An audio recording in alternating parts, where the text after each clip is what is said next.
Hello, seventh grade. This is Mr. Matthews. I need to shave, don't I? You know what?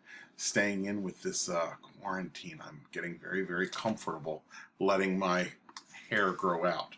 So we've come to the end of All Types of Trouble. This is part 5.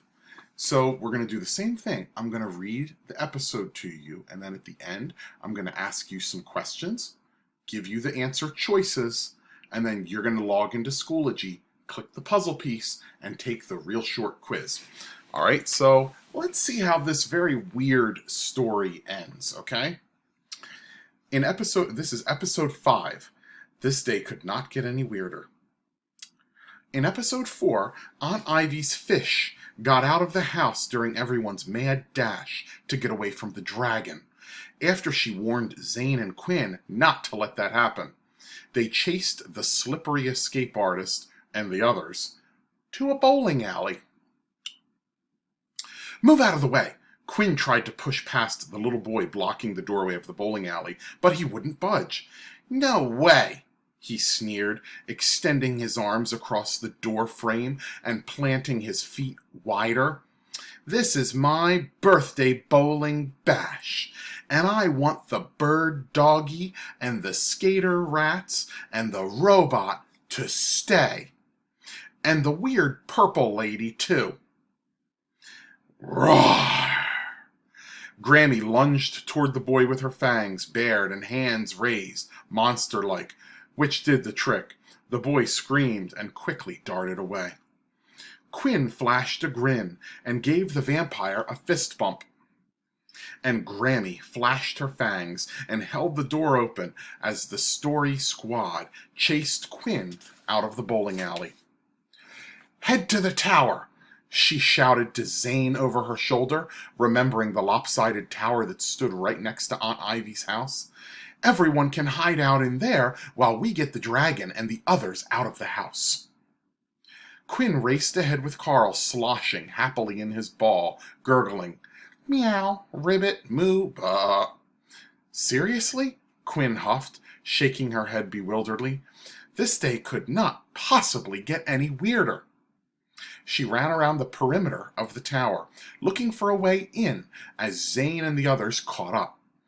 "Ugh, there's no door down here, so the only entrance is way up there," she said, pointing to a door that opened to the swinging bridge connecting the tower to the house. "Knock, knock," a voice squawked from the trees. "Who's there?" Quinn peered curiously at the canopy of thick leaves. "Knock, knock," the strange voice repeated. "Who's there?"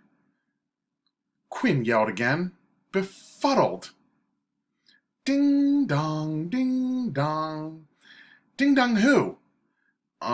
Quinn, I think it's telling us to ring the doorbell or knock. Not telling you a knock-knock joke," Zane said, gesturing toward the tower wall. "Look!" A small, glowing orange circle pulsated on a brick, and Quinn eyed it warily before pressing it. Ding dong! A melodic bell chimed inside the tower. "Nothing strange at all about that," Zane deadpanned as a door materialized in front of them. He knocked, and it swung open. "Everyone inside," Quinn said, rolling Carl through the door. "This place is awesome!" Zane exclaimed as he took in the tower's plush furniture and thick carpets. "I could totally live here," he added, plopping down on a thick sofa next to the rats, who'd already settled in and dozed off. "Get up, you goof! We've got a dragon to deal with," Quinn grunted as she pulled Zane to his feet. "Oh yeah, that, teeny tiny problem," Zane sighed, and then his eyes widened with worry. "I hope the mummy and the pigacorn and the sloth and that tiny king dude are all okay." "We'll save them," Quinn replied, her words more confident than she felt. "Grab Carl," she instructed Zane, in the tone he usually called her bossy pants voice, and then looked around at the eclectic assembly of odd characters.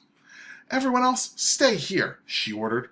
"Arr! I, Captain McCaptainface, am not letting the crew slay the dragon without me," the pirate said. Quinn coughed to hide her laugh, then cleared her throat and did her best to keep a straight face. "I was totally not going to name him that," Zane mumbled.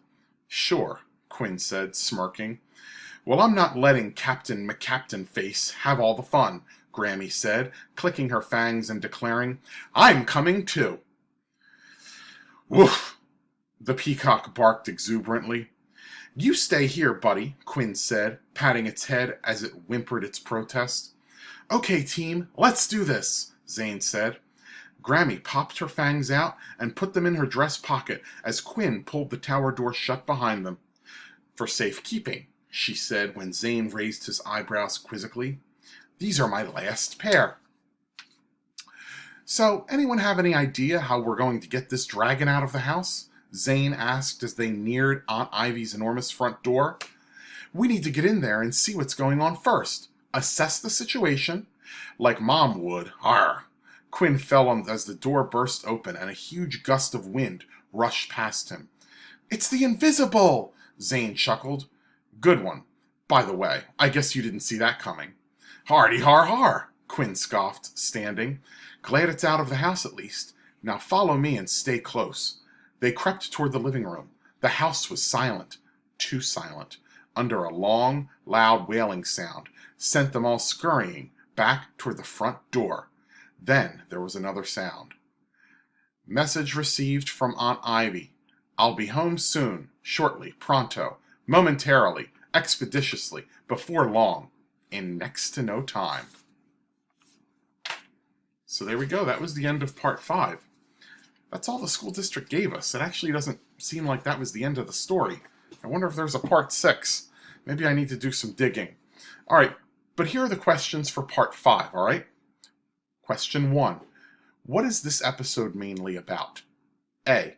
Zane and Quinn hear a strange voice squawking at them from the trees surrounding the tower connected to Aunt Ivy's home, and Quinn thinks the voice is trying to tell them a knock-knock joke. B. Zane and Quinn consider how they can get the dragon out of Aunt Ivy's house, just as the Invisible rushes outside and knocks Quinn to the ground. C.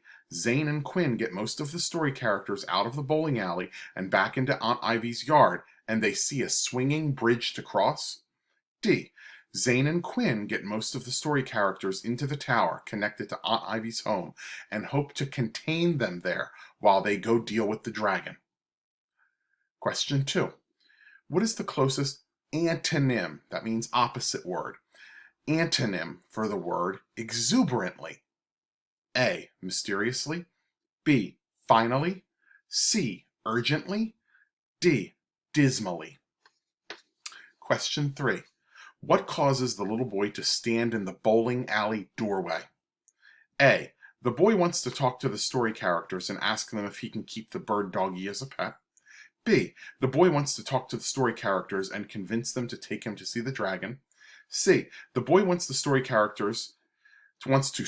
the story characters and get them to stay for his birthday party. D. The boy wants to stop the story characters and ask them questions about the skating rats. Question 4.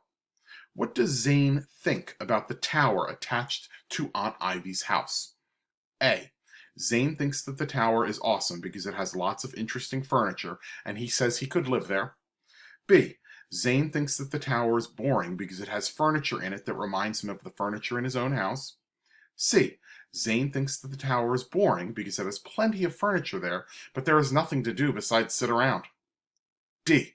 Zane thinks that the tower is awesome because it has thick carpets that will stop the rats from skating around. All right. There are your 4 questions.